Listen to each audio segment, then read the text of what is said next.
То си е просто закон. Точно преди някое важно събитие трябва да ти излезнат пъпки. Нека ви покажа как аз се справям с този проблем, бързо и ефективно, без никакво стискане. Като за начало използвам този измиващ гел, който е с розова вода и алоe вера, който по никакъв начин не раздразнява кожата ми и не я изсушава. И след това продължавам с този серум, който е с ниацинамид, регулира производството на себума и намалява зачервяванията.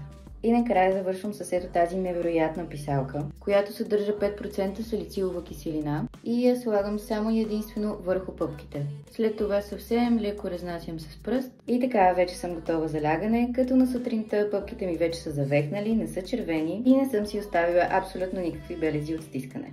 Ако и вие искате да пробвате някои от тези продукти, сега е възможно най-подходящото време, защото до края на ноември има 30% намаление на всички продукти на сайта на Niche Beauty Lab. Така че мисля, че е време за поръчки.